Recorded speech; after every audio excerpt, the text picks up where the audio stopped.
सरकार जरी आमचं असलं तरी त्याला राजकीय दबाव आणणारे हे मोठे चालू नेते आहेत.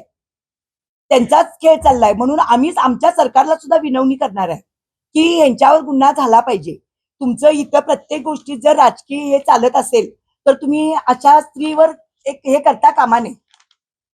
काय तुम्ही राजकीय दबावापोटी तुम्ही तुमचं जर प्रकरण दाबत असाल तर ते असं होऊन देणार नाही. जरी आमचं सरकार असेल तर त्यांना आम्ही विनवणी करीन की लवकरात लवकर तुम्ही हे करा. त्यांचं नाव पण तुम्ही संपूर्ण दिलेलं नाही. पृथ्वीराज पाटील दिले. का बरं हे असं? एखादं तेच गरीब असतं किंवा दुसरं कोण असतं तर तुम्ही त्याचं नाव गाव सगळं डिक्लेअर केलं असता. हे असलं राजकारण नकोच आहे. आमचं सरकार असेल त्याला सुद्धा आम्ही विनवणी करणार की तुम्ही त्याचं पुरं नाव केलं पाहिजे. आणि जे गटनेते आता आहेत त्यांचं मी स्पष्टच सांगते, त्यांनी खरोखर विधान परिषदेचा राजीनामा द्यावा. तुम्ही आता बरोबरच्या नेत्यांचा मंत्र्यांचा राजीनामा घेतलायच की प्रकरणातनं. आणि हे तरी खालच्या तराचं प्रकरण आहे. एका स्त्रीवर हत्या होती. स्त्रीसाठी जे लाडक्या बहिणींसाठी कळवळा घेणाऱ्या या मंत्र्यांना आता बरं लाडक्या बहिणींचा कळवळा आला नाही. ती एक बहीणच आहे ना. मग तिच्यावर तुम्ही कळवळा कसा नाही घेतला? तिची दया नाही का आली तुम्हाला? मग हे सरकार आमचं जरी असलं तरी आमच्या सरकारला आम्ही विनवणी करतो की लवकरात लवकर या प्रकरणाचा शहानिशा लागला पाहिजे. आणि जे मंत्री आहेत ज्यांचे पुतणे आहेत त्यांचा खरोखर तुम्ही पटकन राजीनामा घेतला पाहिजे. पृथ्वीराज पाटील यांच्याबद्दल ज्या प्रकरणाची चर्चा महायुतीच्या महिला पदाधिकाऱ्यांनी केली त्याबद्दल ठाणे जिल्ह्यातील कापूरबावडी पोलीस स्टेशनमध्ये एफआयआर दाखल झालेला आहे. न्याय व्यवस्थेवर आमचा पूर्ण विश्वास आहे. या प्रकरणात खरे काय आणि खोटे काय हे लवकरच आपल्या समोर येईल. महायुतीच्या ज्या महिला पदाधिकाऱ्यांनी प्रेस कॉन्फरन्स घेतली त्यांना नेमके काय म्हणायचे होते हे शेवटपर्यंत आम्हाला समजले नाही. माहिती देताना या महिला पदाधिकारी चॅनेलचे बूम एकमेकीकडे सरकवित होत्या. त्यामुळे राजकीय द्वेषापोटीच हे सगळं चाललं आहे का? कोणीतरी आपल्या स्वार्थासाठी त्यांचा क्लास घेऊन पत्रकार परिषदेला पाठवले होते का? हा प्रश्न आमच्या समोर उभा राहतो. महायुतीतीलच भाजपच्या एका स्थानिक नेत्याने फसवणूक केल्याची तक्रार भाजपच्याच महिला पदाधिकाऱ्यांनी 20 जानेवारी 2025 रोजी जिल्हा पोलीस अधीक्षकांच्याकडे एक तक्रार केलेली होती असे आम्ही पेपरमध्ये वाचले.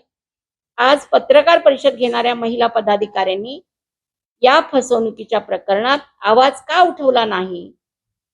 ज्या महिलेने पृथ्वीराज पाटील यांच्यावर आरोप केले आहेत त्या महिलेने आजपर्यंत अशाच प्रकारे 7 ते 8 लोकांच्यावर लैंगिक छळाचे आरोप केलेले आहेत. मग या महिलेची नेमकी विश्वासार्हता काय?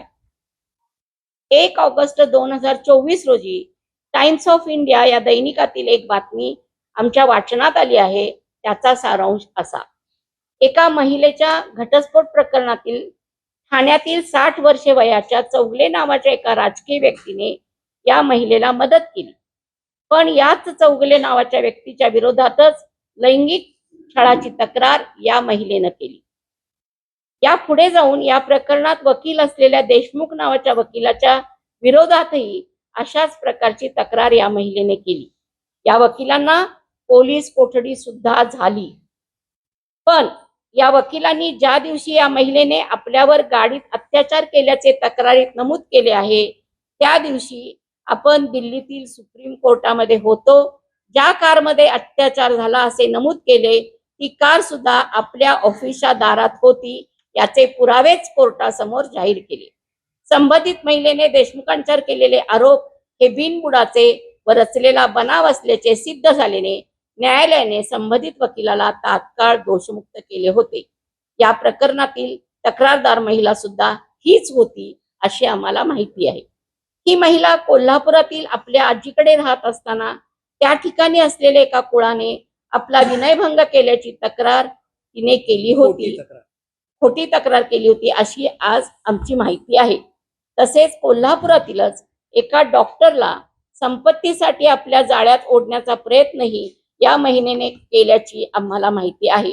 एखाद्या व्यक्तीची बदनामी करून पैसे उकळण्याच्या उद्देशाने संबंधित महिलेने हा सर्व उपद्रव केला असल्याचे आजही आमचे म्हणणे आहे. संबंधित प्रकरण हे न्यायप्रविष्ट असल्याने आम्ही या प्रकरणामध्ये जास्त बोलू इच्छित नाही. त्यामध्ये महिलांचा मान सन्मान केला गेला आणि आज आपल्या कोल्हापूरमध्ये नामांकित असे माजी गृहमंत्री सतेज उर्फ बंटी पाटील यांचे पुतणे माजी आमदार ऋतुराज पाटील यांचे बंधू पृथ्वीराज संजय पाटील यांच्यावरती 4 दिवसापूर्वी गुन्हा दाखल केला गेला. 29 वर्षाच्या मुलगीवरती त्यांनी लग्नाचे आमिष टाकून लैंगिक अत्याचार केले गेले. त्याबद्दल आमच्याजवळ ही माहिती जेव्हा आली त्यावेळी आम्ही सर्व महायुतीच्या महिला आघाडी याचा पुढाकार घेतलाय, कारण की एका महिलेला आम्ही न्याय दिल्याशिवाय गप्प बसणार नाही. कोल्हापूरच्या लेखी म्हणून आम्ही त्या महिलेच्या पाठीशी असणार आणि अशा जर का एकीकडे तुम्ही महिलांना मान सन्मान देताय आणि एकीकडे जर काही महाराष्ट्रात असे अत्याचार होत असतील तर काय उपयोग आहे. आज या करवीर नगरीची अख्ख्या महाराष्ट्रामध्ये बदनामी झालेली आहे. त्यामुळे ही जी काय कारवाई चालू आहे ही कारवाई पूर्णपणे होऊन त्यांची सगळ्यांची नावं ही पेपरला डिक्लेअर केली गेली पाहिजेत.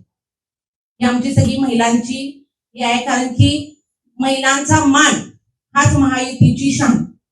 7 तारखेला ऍक्च्युली एक अतिशय निंदनीय अशी पोलीस स्टेशन मध्ये नोंद झाली, ज्याच्यामध्ये एका 29 वर्षीय महिलेने तक्रार त्या ठिकाणी केलेली आहे की माझ्यावरती अत्याचार झालेले आहेत आणि मला न्याय मिळायला पाहिजे.